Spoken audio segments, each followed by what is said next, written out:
Hi all.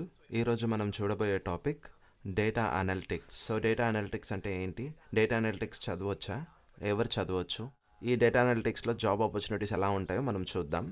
Data analytics అంటే ఏంది? ఒక అన్స్ట్రక్చర్డ్ డేటాని స్ట్రక్చర్డ్ డేటాగా మారుస్తున్నాం. అంటే ఒక రా డేటా ఉంటుంది, ఆ రా డేటాని యూస్ఫుల్ ఇన్ఫర్మేషన్గా మారుస్తున్నాం. సరేనా? సో సే ఫర్ ఎగ్జాంపుల్ మనకు చాలా లో లెవెల్లో అండర్స్టాండ్ అవ్వాలంటే, సో నా దగ్గర ఉన్న డీటెయిల్స్ నోట్ ప్యాడ్ ఫైల్లో ఉంది, ఇంకొకటి వర్డ్ ఫైల్లో ఉంది, ఇంకొకటి ఎక్సెల్లో ఉంది. ఈ మూడు కూడా నాకు అవసరమే. ఈ మూడింటిని కంపేర్ చేసి నా యూజర్కి కావాల్సిన యూస్ఫుల్ ఇన్ఫర్మేషన్గా సింగిల్ పాయింట్గా ప్రొడ్యూస్ చేయడమే డేటా అనలిటిక్స్. అంటే ఒక రా డేటా మిక్స్డ్గా ఉంది, పిచ్చిగా ఉంది, ఆ డేటా అన్నింటినీ సెట్ చేసి ఒక ఆర్గనైజ్డ్గా స్ట్రక్చర్డ్గా చూపించేదే డేటా అనలిటిక్స్. ఓకే, సో ఈ డేటా అనలిటిక్స్ని ఎందుకు చూస్ చేస్తున్నారని చూస్తే, ఇది ఒక నాన్ కోడింగ్ టెక్నాలజీ అని మనం చూడవచ్చు. ప్రోగ్రామింగ్ లేకుండా ఐటీ ఇండస్ట్రీస్లో వెళ్ళాలనుకునే వాళ్ళందరూ డేటా అనలిటిక్స్ని చూస్ చేస్తారు. సో ఈ డేటా అనలిటిక్స్లో వాళ్ళు ఏమేమి చదువుతారని మనం చూస్తే, ఎక్సెల్ షీట్ అంటే they study advanced Excel. And next వాళ్ళు ఎస్క్యూఎల్ చదువుతారు, డేటాబేస్ ఎస్క్యూఎల్. అండ్ నెక్స్ట్ వాళ్ళు పవర్ బిఐ అండ్ ట్యాబ్ల్యూ ఇవన్నీ చదివి వాళ్ళు డేటా అనలిటిక్స్ జాబ్ కోసం అప్లై చేస్తూ ఉంటారు.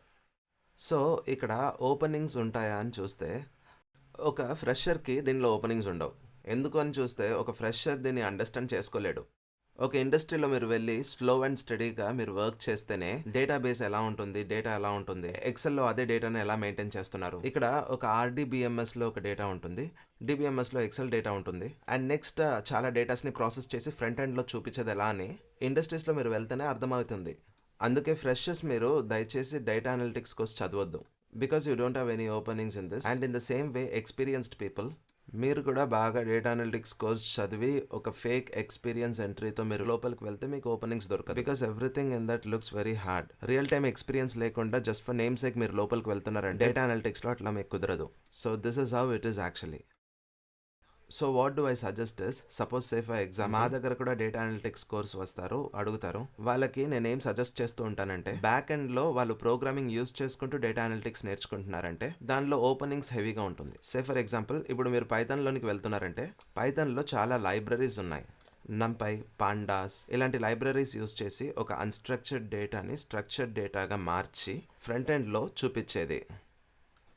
ఇలా అనాలిటిక్స్ మీరు చదివితే మీకు చాలా యూస్ఫుల్గా ఉంటుంది, మీకు చాలా ఆపర్చునిటీస్ కూడా వస్తాయి. ఎందుకు డేటా అనలిటిక్స్ చదవకూడదు అంటున్నారు, కానీ పైథాన్ డేటా అనలిటిక్స్లో మాత్రం చాలా ఓపెనింగ్స్ ఉంటాయి అంటున్నారు అని మీరు అడిగితే, ఇందులో అడ్వాంటేజెస్ ఏందని చూస్తే, ఇందులో పైథాన్లోని వెబ్ డెవలపర్గా కూడా మీరు వెళ్ళొచ్చు, బ్యాక్ అండ్ డెవలపర్గా, అండ్ ఆల్సో డేటా అనలిస్ట్గా మీరు వెళ్ళొచ్చు. So you have 3 opportunities in this. So మీరు డేటా అనలిస్ట్లోనికి వెళ్ళాలి, నేను ఫ్రెషర్గా ఉన్నాను, నాకు చాలా ఇయర్ గ్యాప్ ఉంది, అందుకోసమే నేను డేటా అనలిటిక్స్లోనికి వెళ్తున్నాను అని అంటున్నారేమో. అట్లయితే మీరు దయచేసి పవర్ బిఐ, ట్యాబ్లో ఇలాంటివన్నీ చూస్ చేసుకొని వెళ్ళకండి. You can utilize Python and get into data analytics course. So మీకు ఓపెనింగ్స్ చాలా హెవీగా ఉంటుంది, and you can get more opportunities in IT industries. Thank you very much.